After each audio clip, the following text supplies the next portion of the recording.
¿Quién podría muchos haberse quedado debajo de las cobijas ahorita, verdad, hermano? Pero no, vinieron aquí, están aquí, hermanos, eso es bueno. Felicitaciones, Dios me los bendiga grandemente porque sabían que había reunión y aquí estamos para glorificar a Dios, para aprender de su palabra. Que Dios los bendiga. ¿Ok? Bien, vamos a entrar al tema en esta tarde, hermanos. El tema de hoy está, pues siento yo que interesante porque cuando leí yo este pasaje, lo leía y bueno, algo tiene que decirnos este pasaje muy interesante que está en la Biblia. ¿Y cuál es ese pasaje que está en la Biblia? Bueno, hay muchos pasajes interesantes. Este pasaje de Éxodo capítulo 20, del versículo 5 y 6. Éxodo 20, 5 y 6. Les pongo en contexto. Éxodo 20 es Dios dándole los mandamientos a su pueblo. Moisés en el Sinaí, recibiendo la ley de Moisés, los 10 mandamientos. Y dentro de los 10 mandamientos, pues usted lo sabe, me imagino, ya los conoce. El primero, no tendrás dioses ajenos. El segundo, no te harás imagen de nada que está en los cielos, en la tierra, debajo de la tierra, en el mar, nada. No te vas a inclinar a ellos, no los vas a honrar, ¿sí? Dentro de ese mandamiento, hermano, del segundo mandamiento, está Éxodo 20, 5 y 6. Lea conmigo. Hablando de los ídolos o de las imágenes que no debía hacerse el pueblo, segundo mandamiento, y creo que, hermanos, el primero y el segundo fue del que más violó el pueblo de Israel, la idolatría. Dice, no te inclinarás a ellas, no las honrarás, porque yo soy Jehová tu Dios, fuerte, celoso. Y lo que sigue de este pasaje llama mucho la atención. Yo soy Jehová tu Dios, fuerte, celoso, que visito. Fíjenselo aquí, interesante. Quiero que ponga atención en eso que vamos a ver, porque en esta parte de la escritura estaremos meditando. Que visito la maldad de los padres sobre los hijos, hasta la tercera y cuarta generación de los que me aborrecen. No sé si ya usted lo entendió aquí esto. No sé si no es de aquellos de que, a ver, ¿qué dijo aquí? Y lo vuelvo a leer. Y luego, a ver, como que no lo entiendo bien. A ver, ¿qué está diciendo Dios aquí? Dice, yo soy Jehová tu Dios fuerte, celoso, que visito la maldad de los padres sobre los hijos hasta la tercera y cuarta generación de todos los que me aborrecen, El versículo 6. Y hago misericordia a millares, a los que me aman y guardan mis mandamientos. Ciertamente esto está en el Antiguo Testamento, hermanos.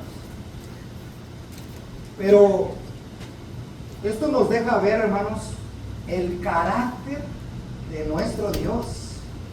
¿Usted quiere saber quién es Dios? Aquí está Dios. Fuerte, celoso. Visito la maldad de los padres sobre los hijos, dice. De la tercera y cuarta generación. Pero ¿saben qué? Dice, también hago misericordia a millares, a los que me aman y guardan mis mandamientos. Estamos conociendo al Dios de los cielos, hermanos. Al Dios verdadero. No al Dios de las imágenes, o al Dios del que le platicaron sus amigos, sus padres, sus tíos. No, es el Dios verdadero. Esta misma idea se vuelve a repetir en Éxodo 34, hermanos. Se vuelve a repetir cuando Dios en cierta manera se presenta o se revela a Moisés, porque Moisés quería ver a Dios. Dios, muéstrate, quiero verte. No sabía lo que pedía Moisés. Y de alguna manera Dios se reveló a Moisés. Y cuando se reveló a Moisés, en Éxodo 34 dice que Dios lo puso en las hendiduras de las peñas. Ahí lo puso, porque él estaba en el Sinaí, en un monte o montes rocosos, grandes, enormes. En una parte por ahí Sinaí, en una hendidura, ahí estaba Moisés, y dice que vio la gloria de Dios. Y mientras la veía, fíjese lo que pasó. Y pasando Jehová por delante de él, proclamó. ¿Qué se proclamó mientras Jehová estaba pasando delante de Moisés? Jehová, Jehová, fuerte, misericordioso y piadoso, tardo para la ira y grande en misericordia y verdad. Fíjense, este es el Dios al que adoramos, hermanos, para que lo conozcamos bien. Que guarda misericordia a millares, muy parecido a lo que había dicho en Éxodo 20. Que perdona la iniquidad, la rebelión y el pecado. O sea, nunca estamos hablando de un Dios que nunca perdona, al contrario, misericordioso, piadoso, que guarda la misericordia a millares, que perdona a la iniquidad del hombre, que perdona la rebelión, que perdona el pecado. Pero también dice, y que de ningún modo tendrá por inocente al malvado. Amplio en perdonar, pero si aquella persona no se arrepiente, si aquella persona no reconoce su pecado, su maldad, ni creas, dice aquí este pasaje, ni creas que va a pasar por alto, no va a pasar por inocente al malvado. Dios es claro, ¿ok? Pero otra vez aquí está, hermanos, fuerte, grande, misericordioso, ¿verdad? También vuelve a pasar y dice que más adelante que también castiga hasta la tercera y cuarta generación. Bien, vuelve a repetirse en Deuteronomio también, en Números capítulo, Deuteronomio capítulo 5 vuelve a repetirse. Bien, vamos a ver tres cosas aquí, hermanos. Vamos a ver tres cosas en este pasaje. Al final les digo el título, pues el hermano él quiere ver cuál es el título, al último al final. De repente digo, ¿qué título le pongo? Pero bueno, ahorita me dicen si le queda o no le queda el título a la predicación, a la enseñanza de esta. Yo me concentro en el texto, en este pasaje. ¿Okay? No sé si de entrada le llamó la palabra visitación. Dice, la visitación de Dios. No sé si lo vio ahí en el versículo. Vamos a leer. Cuando le está diciendo ahí en Éxodo 20, no te inclinarás a esas imágenes que has hecho, lo que hagan los hombres, ni las honrarás, porque yo soy Jehová, tu Dios fuerte y celoso, que visito la maldad de los padres. Y aquí está la palabra, que visito la maldad de los padres sobre los hijos. ¿Qué es eso? Visito la maldad. No sé si son términos bíblicos, frases bíblicas. Visito la maldad. ¿A poco la maldad se puede visitar? ¿Cómo? Dice Dios, yo visito la maldad de los padres sobre los hijos. ¿Ok? Entonces, dice que la visito hasta la tercera y cuarta generación. ¿Se entiende la idea? ¿Más o menos? ¿Sí? Dice, más o menos. Ahí. ¿Hermano César? ¿Sí? ¿Más o menos o sí? Más o menos. Okay, entonces por eso estamos aquí para aprender. ¿Verdad, Freddy? Vamos a entender. Dice, visito la maldad de los hijos sobre los hijos. Visito, dije Señor, yo visito. Bueno, cuando yo lo aplico a mí, yo digo, bueno, voy a visitar al hermano Palomares. ¿Y qué es una visita? Pues voy a verlo, ¿verdad? ¿Cómo está? Pásale, hermano. Aquí le traje esto. Oiga, ven, siéntese. Eso entiendo como visitar, ¿verdad? El verbo visitar. Ir a ver a una persona. Estar con él. Vengo a visitarte, Ángel. ¿Sí? Eso lo entiendes, ¿verdad? Pero cuando se aplica a Dios, visito la maldad de los padres. También ahí aplica el verbo visitar. Interesante. Vamos a ver a qué se refiere con la misma Biblia. Es ese acercamiento de Dios activamente. O sea, Dios viene también viene a visitarte, pero aquí dice que viene a visitar la maldad. Es interesante, tan solo por eso. Es esa intervención de Dios. Yo visito, es decir, yo intervengo en estos asuntos. Y el término yo visito, el verbo yo visito, hermanos, aplicado a Dios, se puede entender de dos maneras. Yo visito, Dios visita para dar bendición. Visita para derramar su gracia. ¿Sí? Como por ejemplo, cuando llega el hijo o la hija, el bebé o la bebé que no se esperaba, años tratando de tener un bebé, y cuando se da la noticia que van a tener bebé, se puede aplicar la frase, Dios nos ha visitado. Es decir, Dios ha bendecido nuestro hogar. Después de tanto buscar, Dios nos visitó. O sea, su bendición, su mano es favorable sobre nosotros. Pero también se puede entender que cuando Dios visita, puede también visitar en el aspecto de ¿qué? De castigo, de juicio, de arreglar cuentas. Por eso dice el texto, yo soy Dios fuerte, celoso, que visito la maldad. Ahí cómo se está aplicando la palabra visitar, la intervención de Dios. De juicio. Vamos a ver unos ejemplos de la palabra visitar.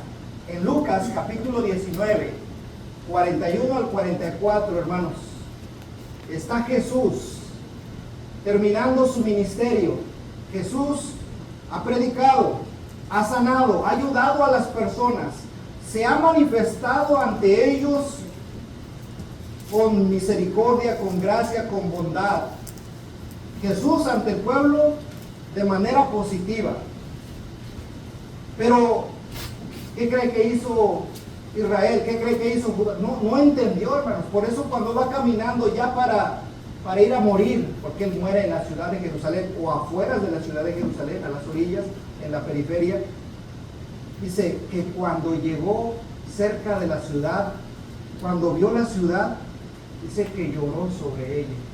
Pero ¿por qué lloró Jesús sobre ella? ¿Por qué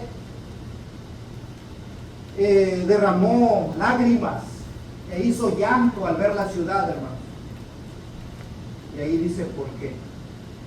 Dijo, oh, si también tú conocieses, a lo menos en este tu día, lo que es para tu paz, mas ahora está encubierto de tus ojos. En otras palabras,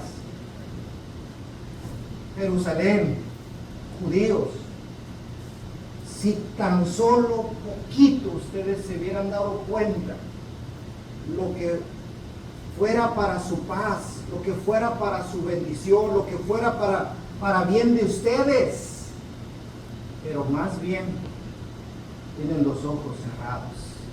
Y sigue diciendo,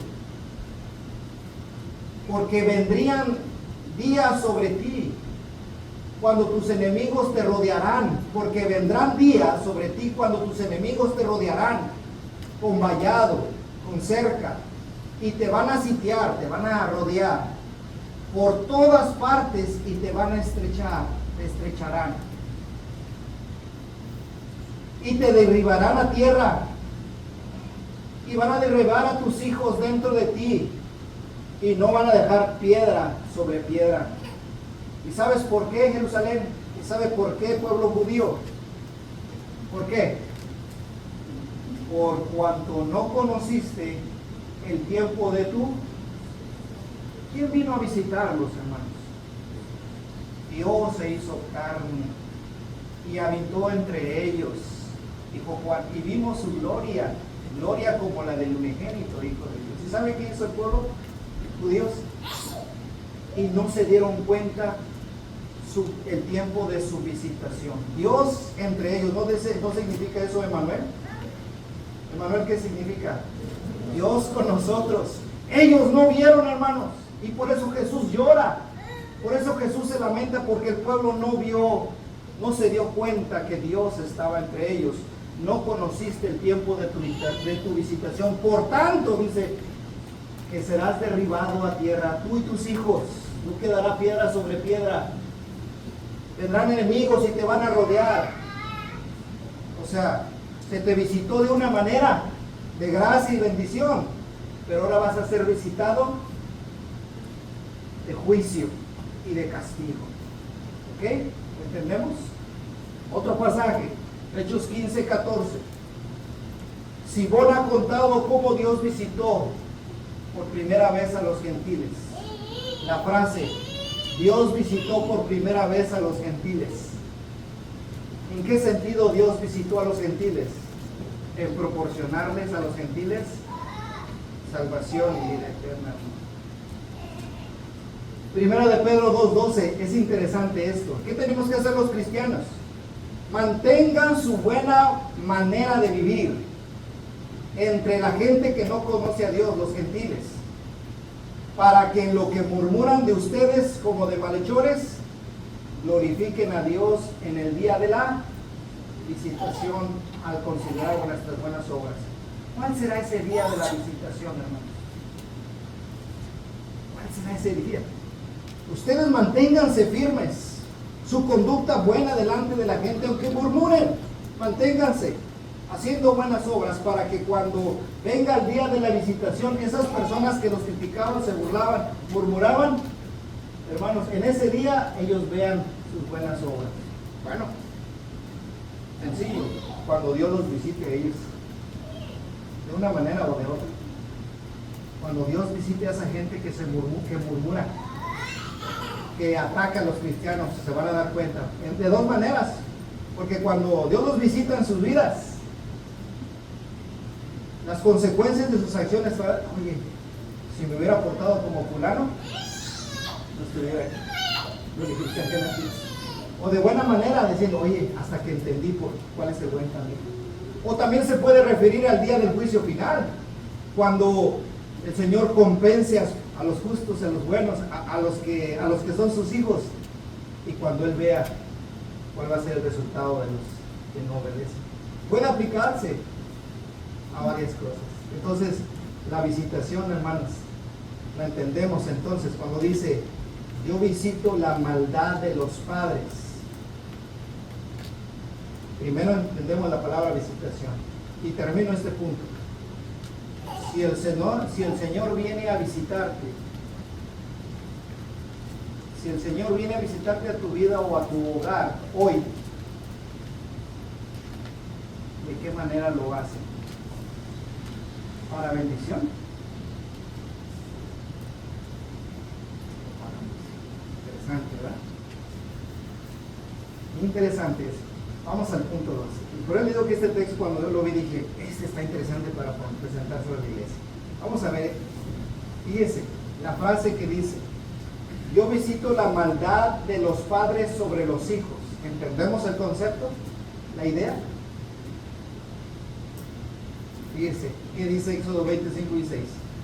No te inclines a ellas, las honrarás, porque Dios es Jehová tu Dios fuerte y celoso, que visito la maldad de los padres sobre los hijos.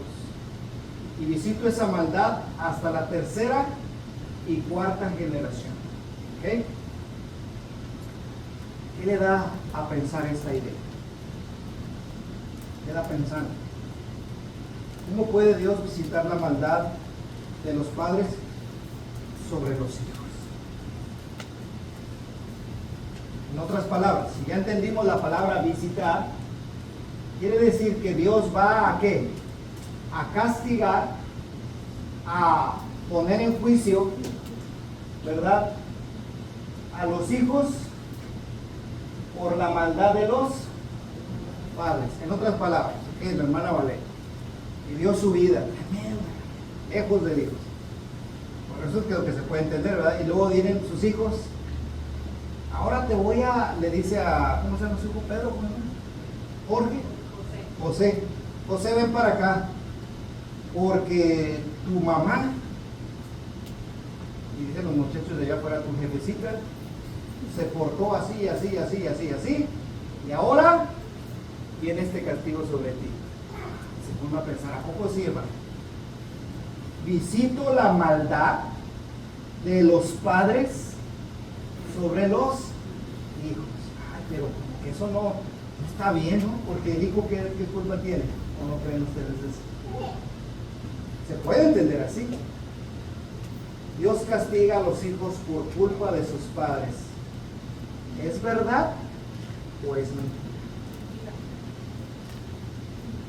¿Es una afirmación o es una pregunta? Es interesante porque alguien pudiese interpretar eso, lo que estoy diciendo.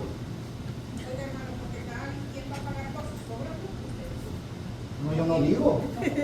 Ezequiel 18:20 dice algo interesante. ¿Qué dice Ezequiel 18:20? Acompáñenme a leerlo. El alma que pecare, esa morirá. El hijo no llevará el pecado del padre, ni el padre llevará el pecado del hijo. Ahí está clarito el texto. Qué bueno que el texto de alguna manera nos lo aclara.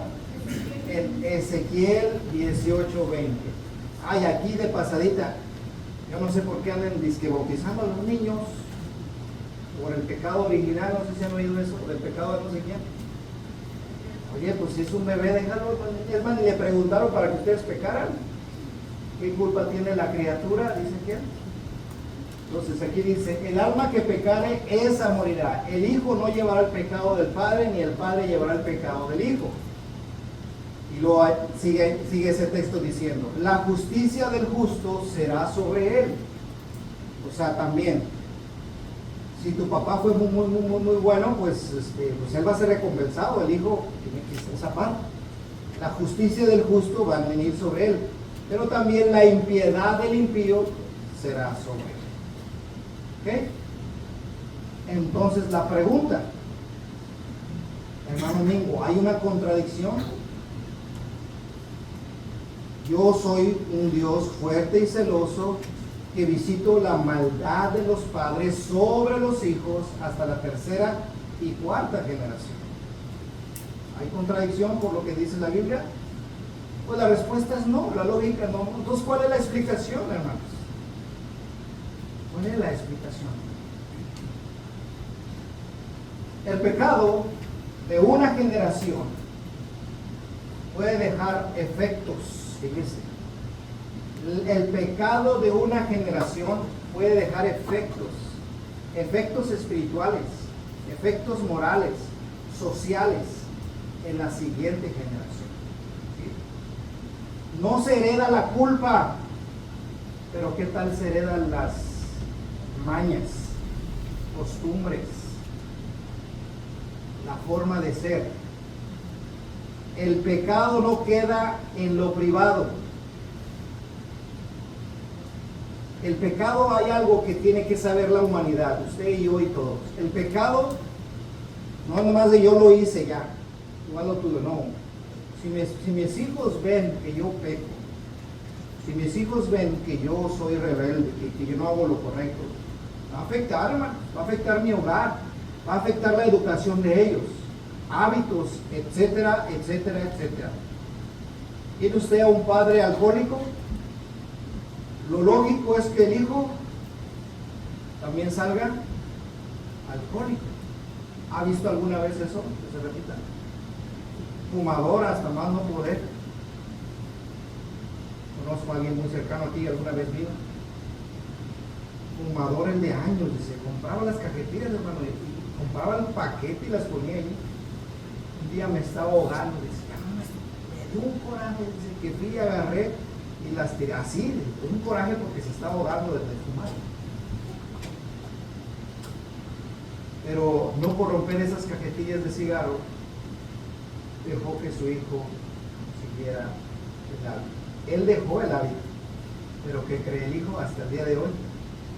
Sigue.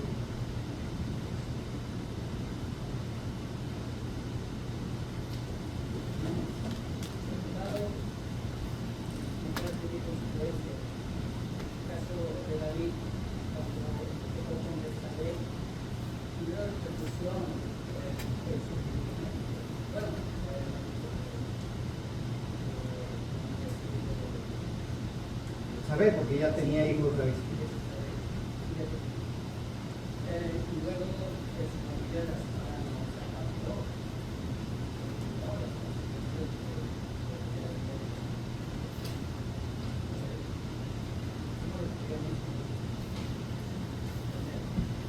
O sea que el hijo nació, pero murió ese hijo. David oraba para que no muriera, ¿verdad? Vio que las consecuencias de su pecado fueron graves. Aunque ese hijo era culpable, no. Fue condenado ese hijo, no. Dice que de los niños es el reino de los cielos. O sea, las consecuencias. Que el texto dice, la culpa no se hereda en automático, sino las consecuencias del mismo pecado. Pero no solamente queda ahí, hermanos. No te voy a ver más allá lo que esto significa. Porque pudiese decir, ay, no, pues no, dice, yo visito la maldad. O sea, hay un castigo, hermanos. Hay una consecuencia, sí. Pero no culpa por lo que hizo otro. Eso nos queda claro. Mire, hay un ejemplo interesante de eso. En Jueces capítulo 2, versículo 10, fíjense lo que dice aquí. Dice la Biblia en Jueces 2:10. Y toda aquella generación también fue reunida a sus padres, es decir, se murieron. Y se levantó después de ellos otra generación que no conocía a Jehová. Es más, ni conocía la obra que él había hecho por Israel. Pueden ver aquí dos generaciones, una que pasa y otra que se levanta. La generación que pasó conoció a Dios, conoció la ley, pero la generación que enseguida vino a existir, dice que no conocía a Jehová. ¿Dónde estuvo aquí el pecado? ¿Dónde estuvo aquí lo malo? ¿Por qué una generación se va y se le viene otra y esa generación que viene no conoce a Jehová ni conoce la obra de Dios? Fíjense el versículo 10, dice el versículo 11. ¿Qué dice el versículo 11? Después los hijos de Israel hicieron lo malo ante los ojos de Jehová y sirvieron a los Baales. Dejaron a Jehová, el Dios de sus padres, que los había sacado de la tierra de Egipto, y se fueron tras otros dioses, los dioses de los pueblos que estaban en sus alrededores, a los cuales adoraron y provocaron a ira a Jehová, hermanos. ¿Dónde estuvo lo malo aquí? Ciertamente el pecado de los hijos, la culpa, el alma no va a ser castigada por el pecado de otros. Sin embargo, las consecuencias sí pasan. ¿Y aquí cuál fue? Los padres que habían muerto no le enseñaron a sus hijos quién era Dios. Y eso tuvo graves consecuencias. Cuando ellos se fueron, cuando los papás murieron, los enterraron, los hijos vinieron a hacer lo que acabamos de leer. Después los hijos de Israel hicieron lo malo ante los ojos de Jehová y se hicieron idólatras. Eso lo podemos ver incluso hasta el día de hoy. Usted bien contento conociendo a Dios, bien feliz y estudiando, pero ¿y los hijos? ¿Dónde los dejó? ¿Qué les está enseñando? ¿Qué es lo que pasó allí? Cuando Dios le había dicho a su pueblo, ¿qué le había dicho? Oye Israel, Jehová nuestro Dios, Jehová uno es. Que amarás a Jehová tu Dios de todo corazón, de toda tu alma, con todas tus fuerzas. Y estas palabras que yo te mando hoy estarán sobre tu corazón. Y las vas a repetir a tus hijos. Y les hablarás de ellas, estando en tu casa. Le vas a hablar de esto andando por el camino. Le vas a hablar de mí, de mi palabra, al acostarte. Le vas a hablar de mí cuando te levantes. Y las vas a atar como una señal en tu mano, y estarán como frontales entre tus ojos, y las escribirás en los postes de tu casa y en tus puertas. Es decir, que los padres fueron culpables de que la generación que se levantó nueva abandonara a Dios y no sirviera a Dios. ¿Ok? Esta generación que se levantó sufrió las consecuencias de padres negligentes, de padres que dejaron para después la enseñanza de Dios, la enseñanza de su palabra. Y eso están sufriendo las consecuencias. ¿Cuál es la consecuencia? se apartaron de Dios, fueron idólatras. Oye, tú fuiste cristiano, pero ¿dónde están tus hijos? También hay padres que no vienen a la iglesia y los hijos solitos vienen. Correcto, y es allí donde está el punto. Como el muchachito que venía aquí solito, a gusto. Que allá está ahorita en la iglesia, usted nos manda mensaje y dice, acá estoy con los hermanos. Es el único jovencito. Solito vino. Solito vino. Y su mamá. Entonces, ¿qué quiere decir? Que las consecuencias hay. Pero puede pasar una generación, puede pasar otra generación. Y en la tercera, romper la costumbre, romper el estilo de vida y cambiar. No sé si a usted le pasó, no sé si sus generaciones antes de ustedes cómo eran, y ustedes rompieron el molde al ya venir aquí a la obediencia. ¿No le pasó así? Porque existe la posibilidad de que aunque mis padres fueran lo que fueran, yo no tengo excusa de decir, porque mi padre fue así, yo soy así. Yo puedo romper el molde, cambiar la dirección y ser diferente. Pero va a costar mucho, ¿no? Ahora yo le pregunto a mis hijos, bueno, mis hijos son la segunda generación o tercera generación. Mis hijos son la cuarta generación que sigue a Dios. Y no por mi lado, por el lado de mi esposa. La cuarta generación que están en la iglesia. ¿Será más fácil para ellos que están ahí que para los que no? Pues sí, hay ventaja, gracias a Dios. Pero ellos también tienen la libertad de tomar la decisión de apartarse y que yo cumpla con mi deber. ¿Qué estás haciendo, hermanito, hermanita? ¿Qué está haciendo usted con sus hijos? Ya les, mínimo a ese hijo de 3, 4, 5 años que ya le enseñó a orar. Ora con usted. Canta. Dijo, cuando vaya, cante. No quiero que abra la boca, no cante. Mamá, pero si usted no canta, ¿cómo quiere que yo cante? Entonces, da igual cómo va a estar el asunto. Saludar, dar gracias, con permiso, buenas tardes, pásele. Mamá, pues se siente. Salude. Dice alguien, oye, el burrito, avisa cuando llegue este peor que un burrito.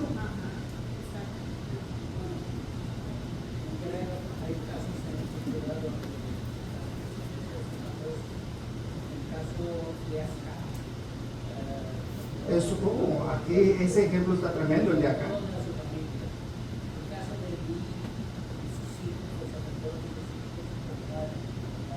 Tremendo. Y ahora, y sus hijos también eran tremendos, malos. Pero en el caso de acá, hermano, hasta los animalitos de acá la llevaron. Los apedrearon, hermano. Qué duro, qué difícil. Y luego cuando los padres cambian, hermanos, cuando los padres cambian, se convierten a Cristo, quieren que sus hijos cambien. Después de que les di un mal ejemplo, qué difícil cambiarlos a ellos. Pero bueno, es interesante. Pero noten lo que sigue. Noten esto, a mí me llama mucho la atención. Esto que Dios le dice a Abraham tiene que ver mucho con lo que acabamos de decir. Cuando Abraham, hermanos, ¿saben quién era Abraham? Abraham es el padre del pueblo de Israel. De los lomos de Abraham viene todo el pueblo de Israel, hermano. Y Abraham lo sacó de Ur de los Caldeos y lo llevó por varios lugares hasta traerlo a la tierra de Canaán. Y cuando está en la tierra de Canaán, que es la tierra prometida, que es donde está el pueblo de Israel hasta ahora, le dijo Dios, yo te voy a dar a esta tierra ahorita, yo te la voy a dar, y te la voy a dar a tus hijos. Ahorita la estás pisando, vienes como un forastero en esta tierra, pero esta tierra va a ser tuya y de toda tu familia. Le dice, no te la voy a dar ahorita. Fíjense lo que dice.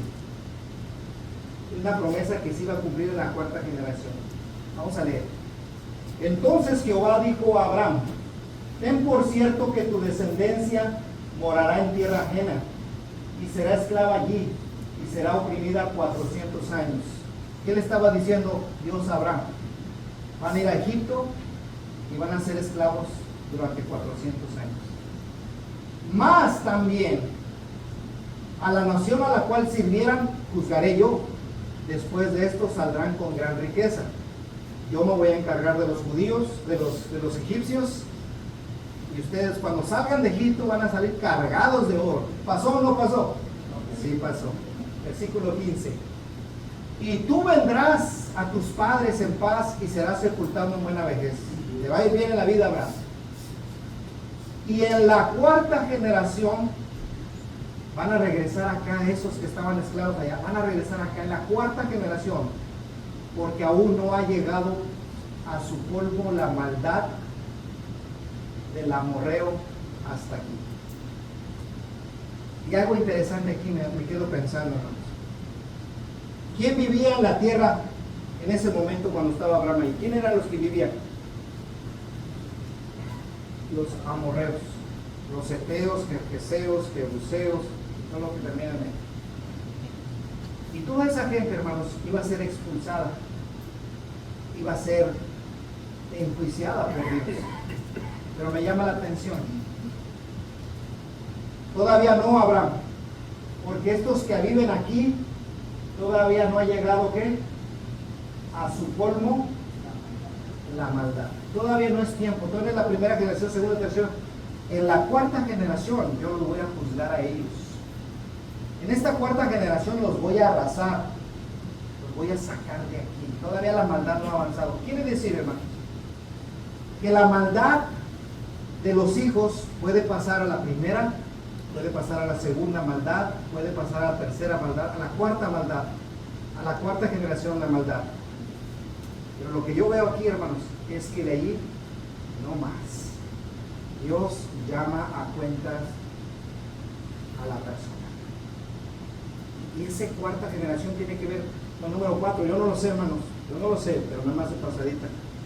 ¿Cuánto tiempo duró para limpiar la tierra Dios en tiempo de Noé? 40 días. Es algo interesante, yo lo dejo de tarea, no sé, no digo eso, pero algo de quizá tenga algo. Lo que sí entiendo es que Dios no va a dejar pasar mucho la maldad de los hijos. Si no se arrepienten, la maldad no va a llegar muy lejos, los va a tocar. Se van a acabar. Así que mejor es que yo enseñe a mis hijos lo mejor, me esfuerce por educarlos, porque Dios se va a encargar de ellos si ellos no se arrepienten. Pero ¿qué estoy haciendo yo ahorita? No les paso la culpa, pero sí les dejo las consecuencias de mis acciones. Debo pensar en ello. Ese es el punto 2. Punto 3, hermanos. ¿Qué más vemos en este pasaje? La misericordia de Dios se extiende hasta millares. Dice el texto, que visito la maldad sobre los padres, sobre los hijos, hasta la tercera y cuarta generación de los que me aborrecen. Es decir, no van más allá. Segunda, tercera o cuarta, y hasta ahí. De juicio. Tercera y cuarta generación. Pero fíjese lo que dice Éxodo. Éxodo 34, 6 al 7, que es el pasaje que yo les decía que es el otro lugar donde viene muy parecido a lo que dijo en Éxodo 20. Y pasando Jehová por delante de él, proclamó Jehová fuerte, misericordioso, piadoso, tardo para ira y grande misericordia y verdad, que guarda misericordia a millares, que perdona la iniquidad, la rebelión y el pecado, y que de ningún modo tendrá por inocente al malvado. ¿Okay? Que guarda misericordia a millares. Y aquí está el contraste. El juicio de Dios alcanza a la tercera y cuarta generación, pero el amor al pacto se extiende hasta ¿dónde? Fíjense la diferencia. Fíjense el contraste que hay. El juicio, tercera y cuarta generación. Pero cuando se trata de extender mi misericordia y hacer cumplir mi pacto que he prometido, yo lo voy a extender hasta ¿cuánto? 1000 generaciones. ¿Cuál es la diferencia aquí? Dios es justo, da su pago a cada quien, como merece, pero antes de eso, su misericordia, su amor y su piedad es mucho más grande que cuando se trata de castigo. Porque bien decía el salmista en el 103, cuando dice, tú no nos has pagado conforme a nuestras obras. Porque si ya Dios nos hubiera pagado conforme a nuestros hechos, hermanos, nada más de esta semana pasada, la que pasó, nada más más del domingo a domingo, si nada más nos hubiera pagado lo que merecíamos, ¿cuántos estuviéramos aquí sentados? No habría nada. Pero Dios es misericordioso. Fíjense quién es nuestro Dios, el carácter de Dios, la misericordia de Dios. Gracias, Dios, por tu misericordia. Gracias por tu paciencia. Gracias porque a pesar de cómo he sido, aquí me estás dando la oportunidad de seguir respirando, de seguir teniendo la conciencia bien despierta todavía. Bueno, eso dije. Para humillarme, para pedir perdón, para cambiar, para corregir, para dejar el buen ejemplo a mis hijos, para dejar mejor herencia a mis hijos. Gracias, Señor. Y es el carácter de Dios. Este es el Dios al cual adoramos y servimos, hermano. Porque antes de acusarlo, decirle, ay, Dios me está castigando, espérate. Fíjate la diferencia. 1000 generaciones a la tercera y cuarta generación. Qué contraste, hermanos. Pero ¿a quiénes? ¿A quiénes hace esto, hermano? Fuerte, misericordia, tardo para ir, grande misericordia y verdad, que guarda misericordia a millares, que perdona iniquidad, y hasta ahí, ¿verdad? Porque en otro pasaje dice, aquí está el pasaje. Conoce pues que Jehová tu Dios es Dios fiel, que guarda el pacto y la misericordia a los que le aman y guardan sus mandamientos hasta 1000 generaciones. Pero ¿quiénes? ¿Sobre quiénes? Que guarda el pacto y la misericordia a los que le aman y guardan sus mandamientos. Ciertamente, hermanos, fallamos, pecamos. Pero mire, amamos a Dios. Nos esforzamos en guardar sus mandamientos. Mire la bendición.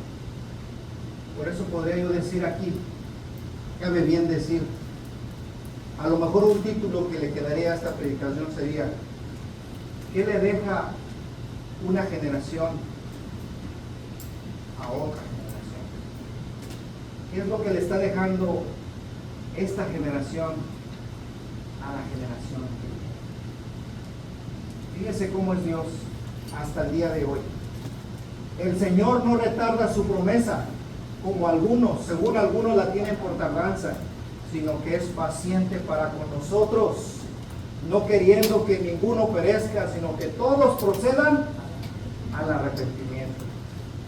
Segunda de Pedro 3:9, o de Romanos capítulo 2, versículo 4, Romanos 2:4, que dice, o menospreciáis las riquezas de su benignidad, menospreciáis las riquezas de su paciencia, menospreciáis la longanimidad, ignorando que su benignidad te guía al arrepentimiento. Oye, si Dios es bueno, debiera tocar tu corazón y decir, arrepiéntete, mira la bondad de Dios, mira la misericordia de Dios, mira la paciencia de Dios. Esto debiera llevarte al arrepentimiento, a cambiar. Pero ¿sabes qué? Pero estás al revés. Se es más bueno contigo y en lugar de cambiar, te haces más duro. Esa mi madre, te haces más cabezón, te haces más rebelde. Entre más bueno soy contigo, entre más amable soy contigo, tú te me subes encima. Ya pasa como los hijos, le das todo, les das de todo, le compran lo que quieren y te salen malagradecidos, respondones, se te suben a las barbas y hacen de ti lo que, habiéndoles dado todo. Y luego le dicen, ni una llamadita. A veces el hombre está así. ¿Por qué, hermanos?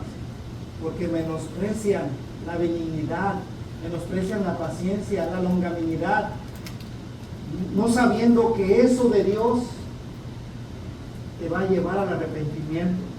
Pero no, por la dureza de tu corazón y por tu corazón, por tu dureza y por tu corazón no arrepentido, lo único que estás haciendo es atesorar para ti mismo ira para el día de la ira y de la revelación del justo juicio de Dios, el cual pagará a cada uno conforme a sus obras. Conclusión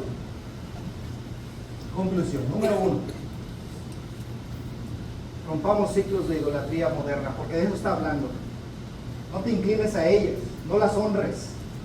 La idolatría, monos pintados, Baal, Astarot, Acera y tantos dioses que había en la antigüedad, que son los dioses de ahora, los dioses de ídolos. Bueno, pero no hablamos de esa idolatría, hermanos, porque hay otro tipo de idolatría hoy. Hermanos, rompamos con esos ciclos de idolatría moderna. ¿Cuáles son? Dinero, poder, placer, orgullo, tecnología.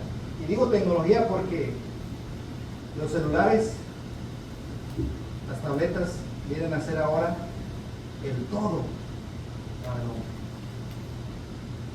Esa es la idolatría moderna, hermano. Esos son los baales de hoy. Rompamos esos ciclos, porque si no, hermanos, lo que le estamos dejando a nuestros hijos, cualquier cosa que ocupe el lugar de Dios, era lo que le estaba diciendo a Dios, porque yo soy un Dios fuerte y celoso. Fíjese, celoso. Sí, Él quiere el primer lugar, no quiere el segundo y el tercero. Y habla del celo, hermanos, como el esposo a la esposa. Porque cuántas veces el pueblo de Israel se fue tras dioses ajenos y Dios lo reprendió, y Dios manifestaba ese celo porque quería el amor de su pueblo, y el amor de su pueblo se iba tras otros dioses. Cuidado. Conclusión: no olvides que tu ejemplo, liderazgo, conducta o palabras dejan huella para bien o para mal en tus hijos. Y número 3, una generación que ama a Dios puede cambiar la historia espiritual de tu casa, de su vida. Si ustedes aman a Dios, lo van a ver con sus hijos y con los hijos de sus hijos. Uno de los sueños que me habla mi esposa dice que le gustaría ver, y es muy bonito eso porque lo platican, nos gustaría ver a nosotros como abuelos,